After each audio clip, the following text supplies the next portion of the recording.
It's as if I went to sleep for a year, and when I woke up, the world's fallen apart.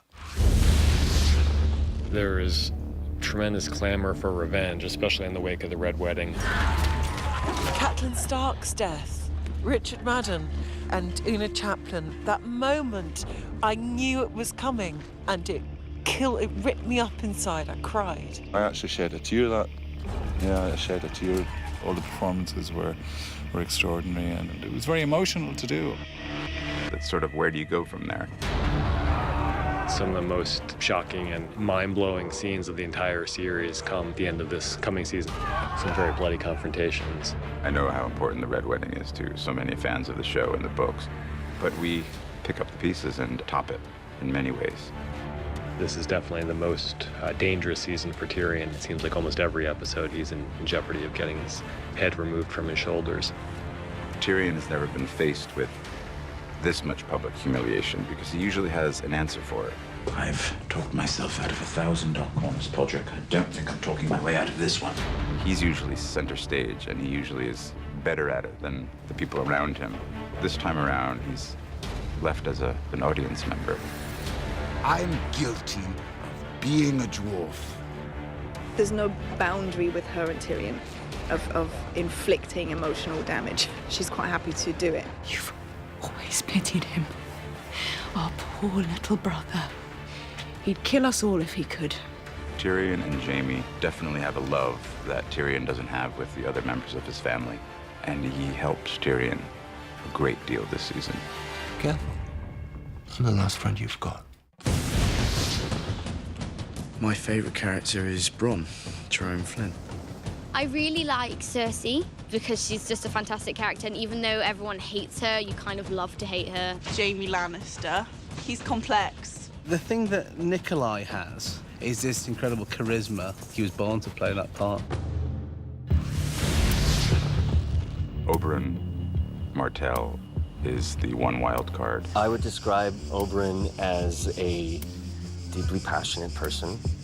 I think that he's very, very dangerous, but he's also good. I think Oberyn's feelings for the Lannisters go beyond disdain and then to hatred. Why did you come to King's Landing, Prince Oberyn? I was invited to the royal wedding. The Lannisters aren't the only ones who pay their debts. He uses the invitation to the wedding to come and seek out what he really wants, and that is vengeance. Joffrey. Joffrey's a wee prick. Mummy's boy, a bully. He's got nice eyes. I feel like Jack, the actor, has an abundance of redeeming qualities. I feel like Joffrey, the character, less so. He's kind of always sits like squiffy on his chair. He's like always picking it at the handle, and he's like, I am the king! Joffrey, I mean, clearly the last person on Earth you would want to have any kind of power. I broke Stannis on the Blackwater. Pity you weren't there to help, Uncle. My apologies, Your Grace. I was rather busy. Busy getting captured. It's the best fun to play such a hateful or hate-inspiring character. Just to get the reaction out of someone is it's very satisfying. It's nice to, make people hate you. A royal wedding is history. The time has come for us all to contemplate our history. In terms of the challenge of the wedding, it's the entirety of it. It's the totality of a massive scene which takes up about half the episode. It was like shooting a short film in itself, actually. I was shocked by the sheer scale. I really have never seen anything like that in Game of Thrones before. I would find it very hard that I would have a wedding ceremony replicated like that again in my career. It was majestic, it was shimmering, and it just looked pristine. I think that's what Joffrey likes. He likes something ostentatious and grand. The great thing about this show is they like to put you into atmospheres and into environments that conjure up certain feelings inside of you when you're playing the scenes out. Your imagination is kind of fueled, it's all there. My throne room is a mini tropical version of a Westeros throne room. That set is unbelievable.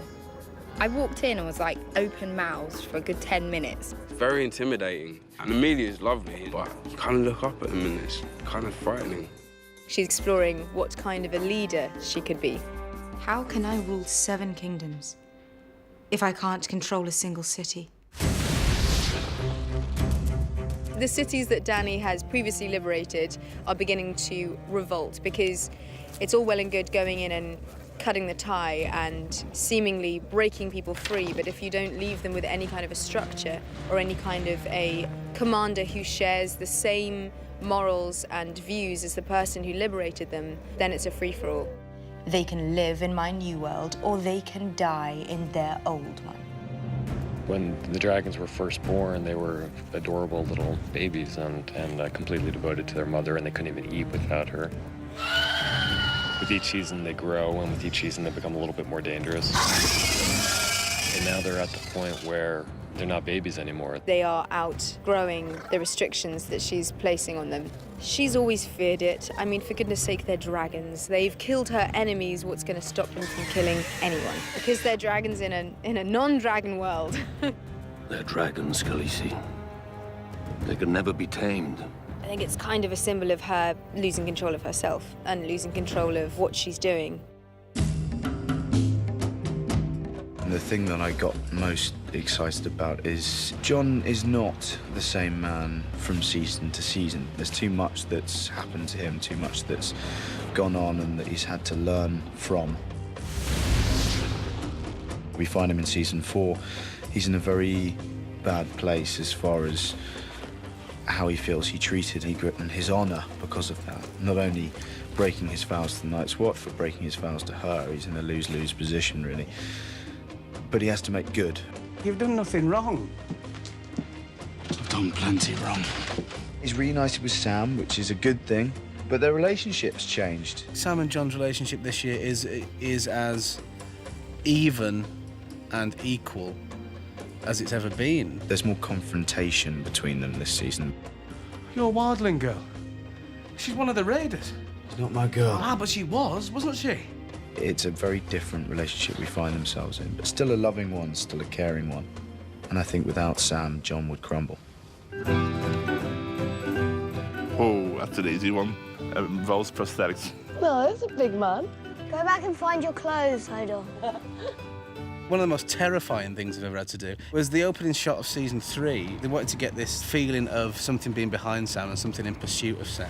So they decided the only way to achieve that effect was to chase me on a quad bike through the snow. And they had a guy running alongside saying, the only reason I'm here is if you fall over, I'll get the quad bike to stop.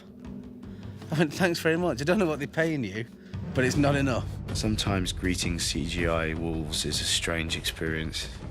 It's this big green sausage dummy shoved in your face and you have to treat it as if it's your lifelong pet and love it to bits. It's very odd. The most weird thing I've had to do this season is to bite off a man's ear and spit it in his face. First time I walked into the Castle Black set, I thought, oh my God, because until you step into it physically, when it comes out of your head and into the real world, it sends chills down your spine, really. Chopping off Theon Greyjoy's companion was probably quite OMG when I read that. I was like, whoa, really? Every day on this show is an OMG moment, really, because there's always surprises in it. You're always in a really cool location, or you've got a great prop, or, the set is incredible. The thing that's amazing about the places we shoot is you just don't know what to expect. So you turn up and you're like, wow, this is so much grander than I could have expected or could have ever imagined. The biggest OMG moment is when you think you're nearly finished and then you've got 5 hours to go. Well, Nikolai and I tried to do a dance number walking down the steps of the court. We thought it was fun. And the extras were all laughing and dancing. But the crew was really tired, and I don't think they responded. And then we just heard from the 80s, like, still rolling, reset. Whenever Maisie's around, there's usually a lot of sleepovers, and we do a lot of knock and runs on people's hotel doors. You'd see Dame Diana Rigg playing backgammon with Daniel Portman, and see Lena giving a massage to someone, and everyone's just chatting and joking around, and that's a really nice moment. Everyone else gets the badass quotes. I think the best quotes are Bron's quotes. Any line he has is witty and intelligent and hilarious. You don't fight with honor. He says, no. He did. Okay, well, there was that scene where he said, Hodor. Hodor? Hodor. Hodor. That was definitely a badass one. I think it would be when Ygritte's head is on that rock. Strike hard and true, Jon Snow. I'll come back and haunt you. Oh, that's a great line. Well, there's one this year when she's talking about nothing. Maybe nothing is worse than this. Nothing isn't better or worse than anything. Nothing is just nothing. I think that makes you really think about all the different characters and it kind of puts things into perspective. Oh, Dracarys. Dracarys. Definitely. I believe that's probably the most badass quote. I think Maester Luwin. He was very much a father figure for Bran, and to not have him, I think, is probably a disadvantage to Bran. Be Robb and Catelyn. So hard. The big one that set the whole tone for Game of Thrones being known for a show where no one is safe was Ned Stark. And that completely shocked me.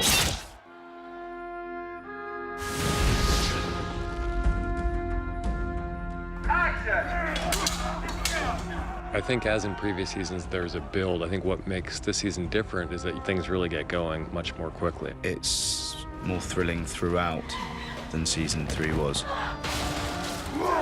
There's definitely objectively more action, and there are a whole lot of things on the production front that we've never done before. Everyone's kind of now loading the guns, loading their arrows, sharpening their knives, and it's just right. It's not building towards one specific climactic event. There are more climactic events in season 4 than there have ever been before. Every season up until now has been, episode 9 has been the big episode. Season 4 is just very steady. The stakes are higher throughout the season than they have been before. This season, the story just gets more intense. Some really juicy mental storylines. And it's just really exciting. The button's pressed and the accelerator is firmly to the floor here. There's a lot of action. The good guys are coming back this year, and that's nice to see. Yeah, we're making a stand. We hope people, when they come out of the season, will feel that the impact of the season as a whole would be even greater than the impact of the previous season. There are so many quality shows on television that I love and admire, but I don't think there's one with the scale of Game of Thrones in terms of the size of the cast, in terms of number of countries we shoot in, and you know, who else has dragons, really?